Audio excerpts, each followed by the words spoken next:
Hi friends, this video is continuation to my previous video on periodic tables. So my main intention is to simplify to understand Azure features for your interviews and also to design any architecture for Azure related applications. So let us jump into the topic.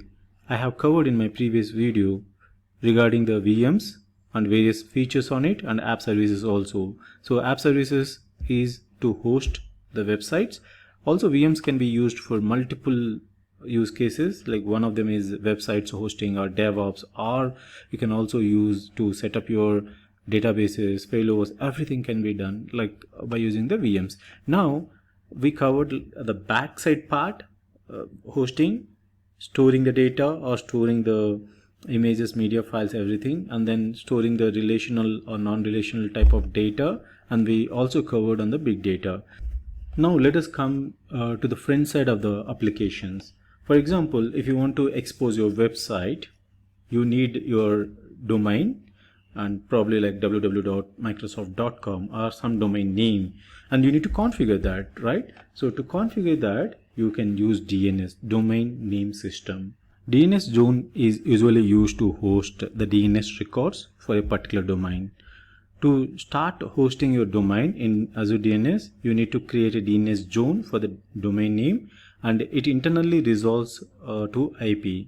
Coming to the private DNS zone, it is used to manage and resolve domain names in a virtual network without the need to add a custom DNS solution. If you take a DNS zone, it will publicly facing a domain and it will resolve to the IP, but whereas the private DNS zones are not resolvable from the internet. DNS resolution against a private DNS zone works only from virtual networks that are linked to it. So within the virtual networks this will work. That is a major difference. So next one is CDN, Content Delivery Network.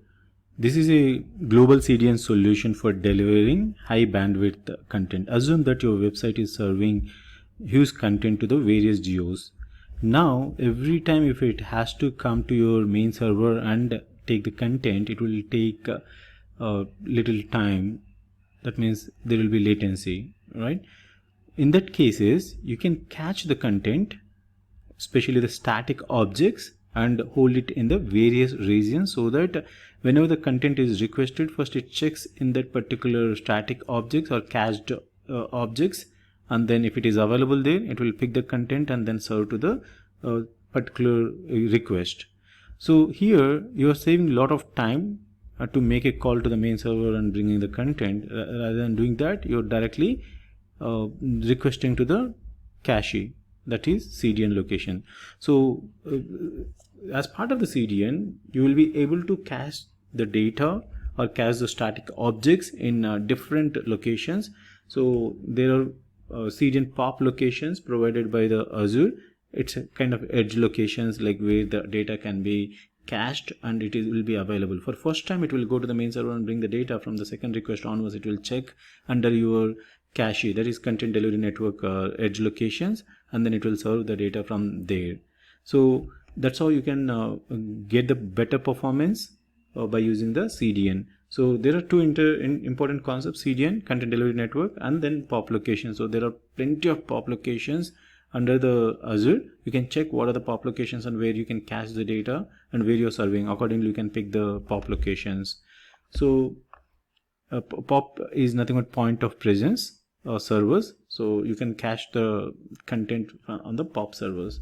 Coming to the VNet. VNet is a virtual network. Here it is. So in case if you want to expose everything directly to the public internet, that is all fine. For example, you are taking 100 VM instances and you want to expose everything, or if you want to just opt for the public domains or public IPs, that's all fine. But it's not a good solution or not recommendable solution. So you definitely need to maintain some privacy to your VMs, right? That's where the private cloud comes into the picture. If you want to take 100 servers and you want to just keep them under the private and open with a single door, then VNet will help you. So VNet will help you to just create all your VMs or the other resources under the private cloud, so that those resources won't be exposed directly to the public internet. So they won't be even accessible to the public internet. So you can create one public gateway from which it can enter into your VMs, and internally one VM can communicate to the other VMs by using private IPs. VNet is definitely one of the important topic on the cloud. Similarly, VPC on the AWS and VPC on the GCP are very important, because everything is dependent on the private cloud. At least 80% or 90% of the resources should be stored or kept under the private cloud. Only you will open a few doors to the public, right? So coming to the point to site, all these topics are very important for your interviews or even to design any type of solution. Definitely this will be helpful, like VNet, point to site, site to site, express route, VNet peering. These are all very important. So understand point to site. For example, you created a VNet with 100 VMs on Azure. Now you have to communicate from your office system. Your requirement is like only couple of guys need to communicate or connect to those machines, not the whole office. So how will you make it? By using some kind of VPN, you will be able to connect to the site, that is your Azure VNet, and from a point, that is your office. So point to site, maybe couple of machines can connect to your VNet by using VPN, that is point to site. In case your whole office need to connect to the VNet, that is site to site, you can understand like how you can connect by following through various content on the Azure. But yeah, it is not like rocket science. It is very easy to understand. Just you are going to connect from one particular site, VNet. Coming to the express route, now you are able to connect to point to site just from a couple of machines or more than a couple of machines, site to site for the whole office. Express route is very similar to this, but only the difference is now by using site to site or point to site, you go with the public internet. So it's the regular channel. But you are feeling like insecure to go to the public network. Through the public network, then you can establish a express route. Express route is a dedicated connectivity to your office to the Azure VNet. So you have to, this is completely different channel, how to create and where to create. You need to actually collaborate with your with the different carriers recommended by the Azure, and through that you will be able to connect to your office machines through the express route. That is a dedicated net line, not like the public internet. So definitely will get more security while you are going with the dedicated, and it will be super fast compared to the site to site or point to site. If you really have to transfer plenty of data, definitely express route is going to be the best option and recommended option, but it will be expensive as well. Coming to the VNet peering. So now assume that there are two VNets you have created, one in region A, the other one in the region B. Now, or in the same region you have connected two VNets. How will you connect to that VNet to VNet? Now I have 100 VMs under one VNet and 100 VMs under the other VNet. So that's where VNet peering will help you to connect to those VNet missions. So you can check the icons, one VNet to other VNet. Now coming to the VNet gateway. So VPN gateway or VNet gateway are usually used to send encrypted traffic between your Azure virtual network and on-premises locations. As I explained, point to site, when you're connecting to these, you can use a VPN gateway, or you can call it as VNet gateway. You can use those gateways to communicate each other and just transfer the encrypted data between them. So coming to the NAT gateway, so assume that you have 100 VMs under your VNet, and those VMs have different operating systems. Those need to be upgraded in the regular intervals, or you need to just get some data from various servers. But it's not inbound traffic, but it's outbound traffic. How will you do this kind of activities, as it doesn't have internet connectivity? They are all under the private cloud. So in that case, you can use NAT gateway for the outbound traffic, like it can request such kind of upgrades and stuff, and then it can get the relevant data to inflow to your VMs. That's where you can use a NAT gateway. So the one point I missed under the VNet pairing, that is like assume that you have two VNets under two different subscriptions. So if it is under the same subscription, it will be straightforward, like you'll be able to connect or you will be able to pair directly. But in case if those two different VNets under the two different subscriptions, you can use VPN gateways. That is where it will be really helpful for you to establish through the VPN gateway rather than direct. It won't be possible to connect directly. So come back to the hub spoke. Assume that you have created 10 different VNets on the Azure. Now you need to connect to those VNets from your on-premises. That means from your office machines. So now to connect from the on-premises machine, you need to establish some kind of connectivity, that is site to point to site or site to site, or some express route, right? So it will be really expensive, like to connect to the 10 different VNets individually or independently. Now this 10 VNets are the spokes, and now you are going to create a hub virtual network, hub VNet, which is going to help you as a central gateway or central point of entry to your onsite to connect to all this number of VNets. That means that 10 spokes are there, which are VNets, and one hub, that is going to be hub virtual network, hub VNet, from where you will be able to connect from your onsite. So now what will you gain from it? Definitely will save a lot of cost, as you are using one hub virtual network and everything is maintained under one hub, rather than managing under the different connectivity channels. So it will really help you a lot to connect through this type of topology.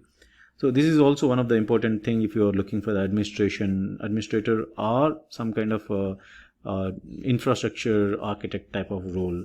So coming to the network security groups, there is a quite common thing which is usually used. Even if you are creating your VM, you can create a network security group with different type of protocols, like what need to be accessed or what need not to be accessed, and you can assign that to the various resources wherever it is applicable. So coming to the front door, it enables to define, manage and monitor global routing for your web traffic. So it is a bit similar to the traffic manager, but not exactly the same. Even traffic manager works the cross regions traffic load balancing, whereas front door acts as a load balancer and also as application firewall. So the major difference here is like your front door can also protect from the DDoS attacks, and it works at the TLS level, and the different protocols it supports compared to the traffic manager. So it will definitely provide you the good failover mechanism, and the closest failover it will pick and give you the best performance. So front door performs a lot more things compared to the traffic manager, which traffic manager cannot do. Even the rewriting the URLs and the web application firewalls, DDoS attacks and application layer processing, all these are the major advantages with the front door. Coming to the virtual WAN. Virtual WAN is a networking service that brings many networking, security and routing functionalities together to provide a single operational interface. So you have plenty of VPN connectivities, right? Such as site to site, point to site and express route connectivity and branch connectivity. All these type of connectivities or functionalities will be brought together to provide a single operational interface on the Azure Virtual WAN. So this is another important topic of which need to be clearly understood as for the networking concepts. I will come up with one video dedicatedly for the virtual WAN. So that's it about the networking concepts. At least you should understand and know about all these networking concepts. And again, each topic is one video kind of thing. Like you'll be able to understand deeply when you just practically do all these things. But at a nutshell, these are the things. Coming to the next one, serverless features that are Azure Functions, Logic Apps, Event Grid, Service Bus, and Batch Service.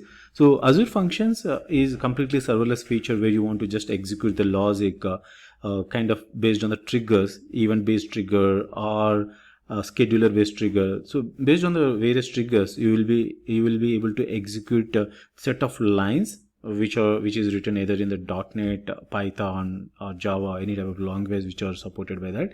So you can write the logic and just put it under the Azure Functions. The major advantage with this is like completely serverless, and you will be charged based on the number of calls you are making to that function, not like computing all other stuff. It's mainly based on the number of calls you make to that particular method. That's where you will get major advantage. Coming to the Azure Logic Functions or Logic Apps, so it is mainly used to schedule, automate, and orchestrate tasks, business processes, and workflows. So assume that you have some kind of expense approval process in your organization.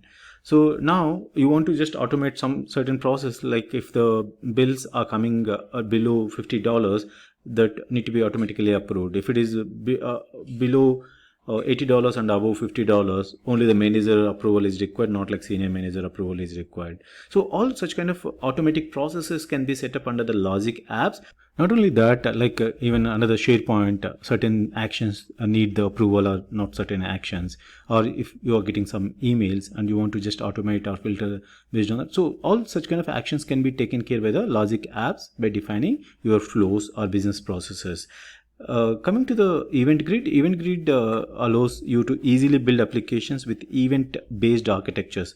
If you ever worked on the event-driven based architectures, then definitely this is going to help you. So assume that your blob stories is going to get some image, and you have to trigger a event when the image lands into your storage, and then it has to trigger some serverless functions such as Azure Functions. Then you can use Event Grid as a webhook or a handler. Whenever that image comes, this Event Grid will trigger the event to the serverless functions, and then it will perform that certain logic which you have written under that. So that's how Event Grid works. Next one is Service Bus. Service Bus is a fully managed enterprise integration message broker. Service Bus can decouple applications and services. So for example, I earlier explained about your messaging queue here, queue storage. So either you can use the queue storage or service bus for your messaging queues based on your requirement. Again, you have to check pros and cons and which can match better for your requirement. So both are messaging brokers, and definitely queue storage has more capability in terms of the message size. Coming to the next one, batch service, as the name suggests, it will help you to run the number of batch services in parallel. So it will help you to scale to tens, hundreds, or thousands of virtual machines. It will also help you to cloud enable batch and HPC applications. There are plenty of use cases to run your batch services, such as like scheduled jobs with high computing is required.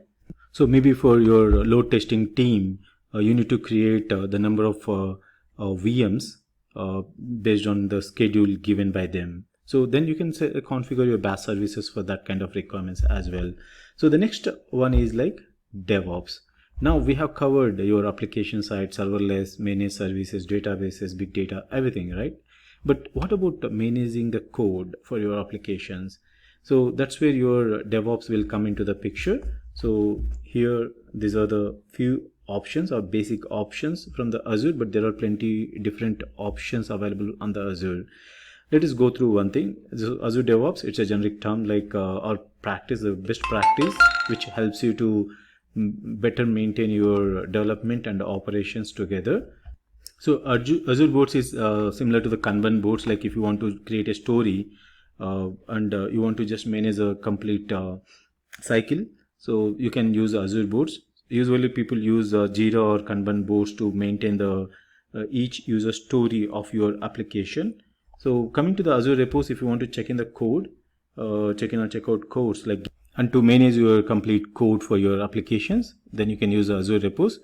So Azure Pipelines is similar to your Jenkins, like to perform your continuous integration and continuous deployment, it will be useful to maintain the certain actions when you check in the code, and when you move that to the testing teams, like what kind of automation scripting need to be executed and what kind of enhancement need to be set. All those things will be maintained under the Azure pipelines. Coming to the Azure test plans, as soon as you integrate your code to the source code control, then your Azure test plans will be triggered, and then unit test will be performed. So as part of the Azure test plans, you will be able to build the unit test.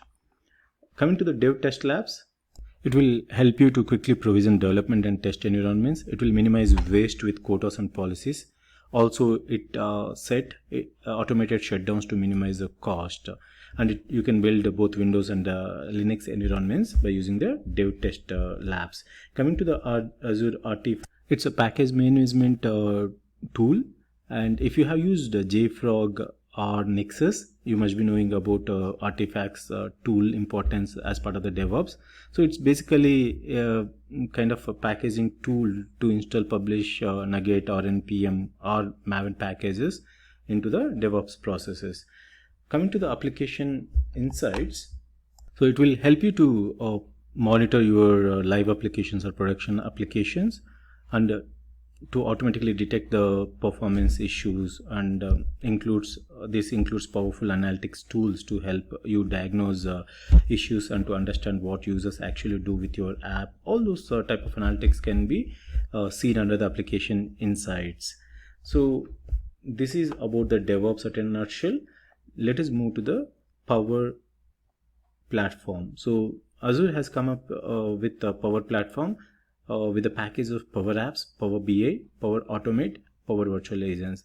All these are very simple to use type of tools. Power Apps is usually used to build your web applications or mobile applications. Many people surprised like how we can build the web applications, but there is an option to do that as well. The applications which you build under that can be published to the web as well. So that will help you to build variety of mobile applications, variety of mobile enterprise applications by connecting to the various data sources. It got like 200 plus plugins. You can just simply plug in and bring the data from the various data sources, and you can build quickly the app. Like everything is what you see is what you get kind of tool. And coming to the Power BI, Power BI is nothing new. Like it is there from long time. The data can be well furnished in the form of beautiful dashboards. Power BI again have multiple data sources connectivity, so you can just simply plug into the various data sources such as SQL Server, MS Excel, or you have SQL Data Warehouse. There are plenty of options available. You can just connect to them and bring the data and put it in the beautiful format of the dashboard, so that it will be really helpful for the senior executives in any organization to understand the data, how the trends are going on, marketing or sales, and what kind of decision can be made. Coming to the Power Automate, it is newly introduced like few months ago. Power Automate is a service that helps you to create automated workflows, or if you want to just flow with a typical workflow kind of scenario, you can set it up under the Power Automate. Coming to the Power Virtual Agents, this is a bots related service. So you will be able to set the virtual agent to serve to your end customers. You will be able to easily build powerful bots by using Power Virtual Agents. So coming to the next one, I'm going with the individual services. So yeah, before going to that, let us complete the Active Directory related features. So Azure Active Directory is an enterprise identity service which can be used to create identity services for employees within the organization. Coming to the SSO, single sign-on authentication or single sign-on. For example, you have 10 applications for your organization, and you want to maintain single identity for all these 10 applications, then you can enable that SSO. That is also supported by AD, Azure Active Directory. The other one is multi-factor authentication. In case if you want to add more security to your Active Directory, you can enable multi-factor authentication either through the SMS or through the email. You can send the code and then verify along with the password, or that's how it will help you. And coming to the AD Connect Health, AD Connect Health provides robust monitoring of your on-premises identity infrastructure. It enables you to maintain a reliable connection to O365 and Microsoft Online Services. So that's about AD. Coming to the individual features, let us go one by one. Cognitive services is AI based features. For example, if you it provides vision APIs, face recognition. For example, face expressions you want to identify on the picture, there are plenty of APIs available as part of this. Speech to text, text to speech, or you want to identify the expressions of the people in the picture. Those things, all these type of services are under the cognitive services. Machine learning, if you want to write predictive analysis by using Python or Scala, then you can use machine learning. There are again plenty of options under the Azure. Coming to the bot services, so this will help you to build intelligent enterprise grade bots that let you maintain control of your data. So you will be able to build your own branded virtual assistant, and there are open source SDKs and tools available to build this type of bots. Coming to the IoT Hub, so it is a managed IoT service which will help you to provide the communication between IoT applications and the devices you manage as part of the IoT architecture. So you may have plenty of IoT devices, and they need to send messages to your backend system, and you have to send some messages to the IoT devices. So that communication, bidirectional communication channel is provided by the IoT Hub. And coming to the IoT Center application, it is an IoT application platform that reduces the burden and cost of developing, managing and maintaining enterprise grade IoT solutions. It's a complete UI where you will be able to monitor device conditions, create rules and manage millions of devices and their data throughput, their life cycle. So you don't need to worry about many aspects of the IoT devices. So this is a central application where you can manage everything from this point. Azure Sphere is again related to the IoT. So it is a secured high-level application platform with built-in communication and security features for internet-connected devices. So it is comprises with three different parts. One is microcontroller and custom high-level Linux-based operating system, and third one is the security, cloud-based security. So these are the three different parts as part of the Sphere application platform. So you can explore more on this if you want to build your own IoT-based applications. So that these three are related to completely IoT, and we have already seen the individual features. The other one is like media services. Media services will provide beautiful video live streaming, and it also got plenty of APIs where you can retrieve the face expressions within the video and subtitles, all those variety of features. Intune is like device management. Like if you have within the enterprise level, you have plenty of devices. It could be desktops or it could be mobiles used by the senior management or different type of managers. If you want to manage all those devices in terms of security, in terms of the upgrades of those and identifying the vulnerabilities, all those things can be managed under the centralized panel, that is Intune's. It was there earlier too, like Microsoft Intune, but now it is as part of the cloud. So you can enroll all your devices as part of the Intune and manage those devices in terms of all the security and other features I mentioned, like policies, compliance and stuff.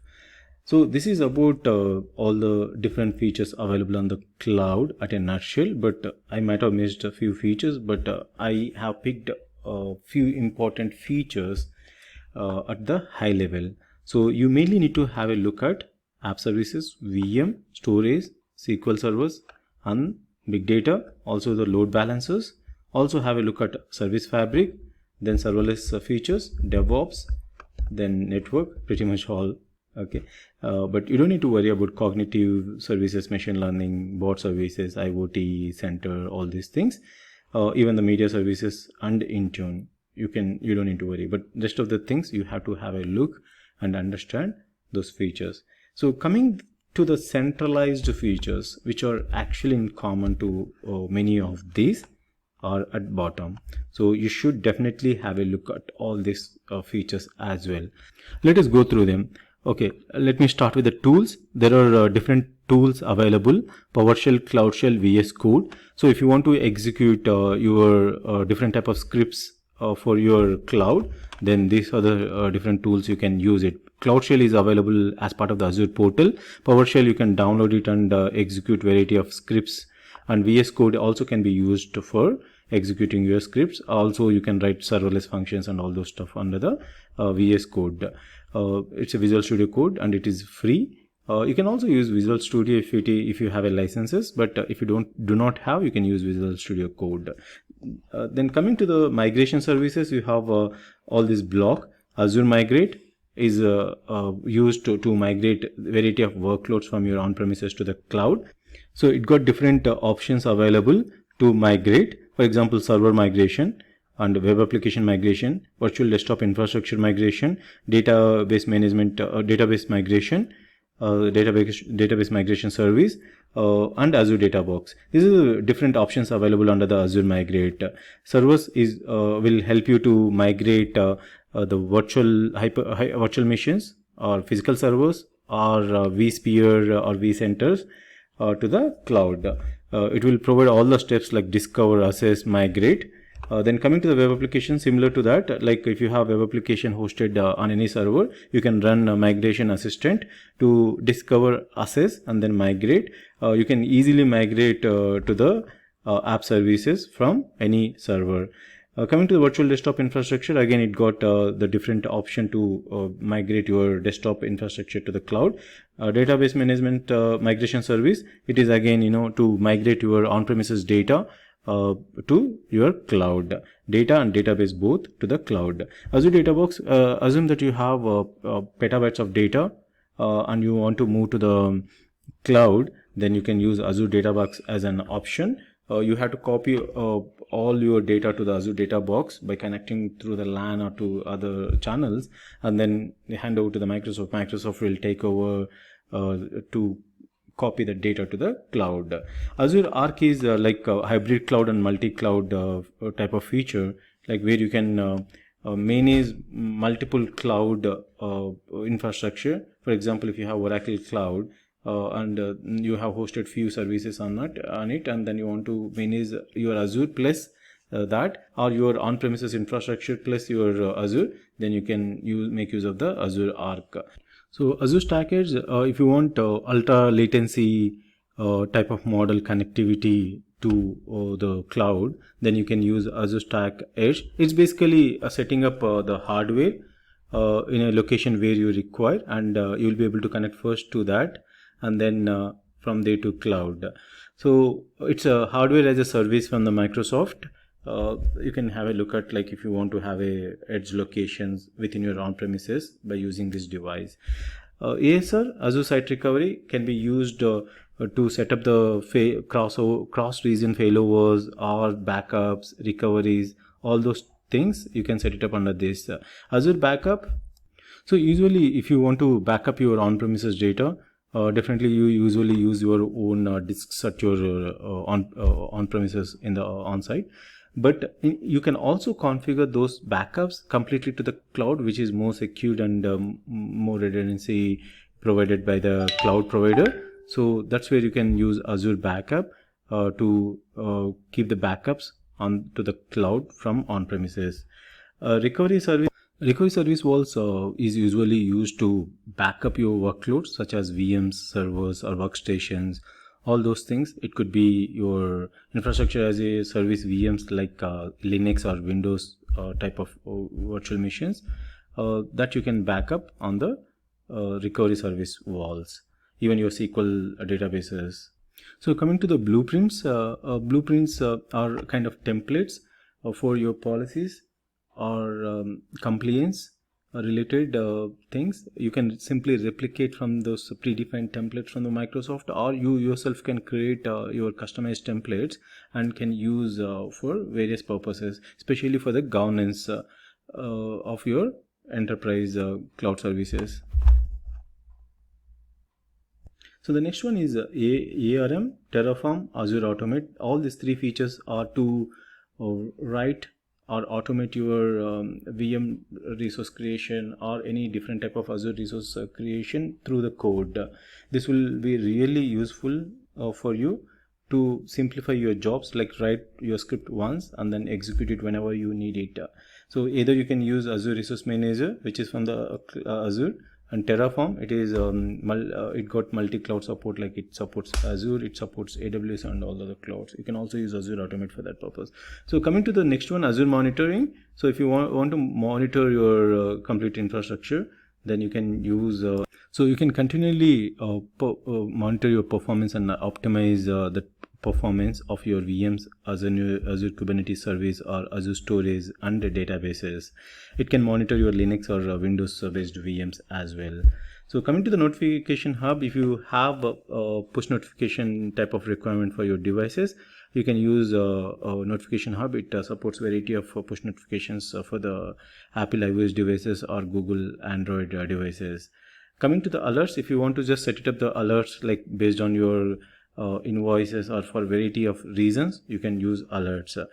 Example, like after every $50 of my invoice expected, I want to get a notification, then you can raise an alert so that it will trigger an alert whenever it crosses $50 bill. Coming to the advisor, so it provides personalized recommendations based on the individual user needs. So it will analyze your configurations and uses telemetry and offers personalized actionable recommendations to help you to optimize your Azure resources for your high availability, security, operational excellence, performance and cost. So the rest of the features all are related to the security. Sentinel is SIEM. So it collects the data from variety of your enterprise services and then analyze that complete data and show you the potential threats and possible issues so that you can improve your security levels. So if you know about Splunk, then that is also SIEM, and Sentinel is also SIEM based tool, that is Security Information Event Management, and also SOAR solution. It's Security Orchestration Automated Response Solution, and it collects the data from across all the user devices, applications and infrastructure to give you the best out of it by using its own artificial intelligence logic or algorithms.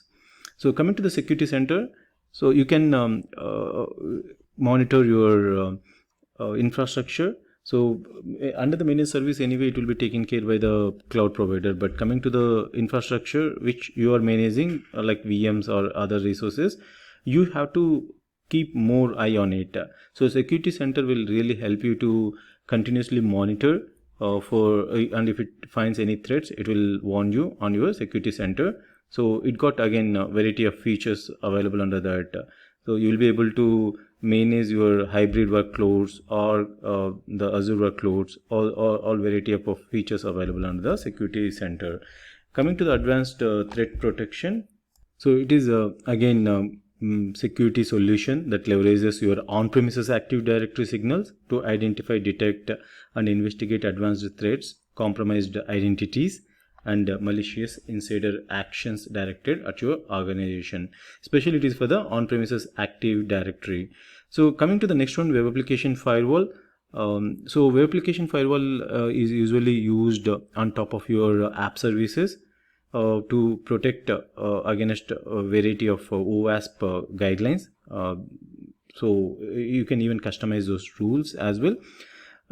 Definitely it will be really important to enable on the web application side. Coming to the DDoS, so it is a distributed denial of service attack. Usually to bring your service down, certain systems they use to overcrowd your systems with a number of requests in a second or at the same time. So just to avoid such kind of request, you can enable DDoS so that your applications will be well safe with by the DDoS attacks. So coming to the firewall, you can enable the Azure firewall. So by using this, you can enable on the virtual network resources. It again got a DDoS attack protection, and access control list, like which only need to access this particular machines on stuff. So this is based on the requirement, you will pick the variety of options available from the security. Definitely you must need to know the different options available under the security. That is the reason I have listed down here. The next one is network. So Azure Network Watcher provides tools to monitor, diagnose, view metrics, and enable or disable logs for resources in the Azure Virtual Network. It is mainly designed to monitor and repair the network health, especially the infrastructure of service related products. So that's it for today. Have this chart handy to understand the variety of features. Hopefully this will be helpful for your interviews and for other purposes. Please share your feedback in the comments so that I can make more similar videos. Especially I'm planning to make more periodic tables for individual features so that they'll be handy to you to understand what important things to understand for each and in each and every feature.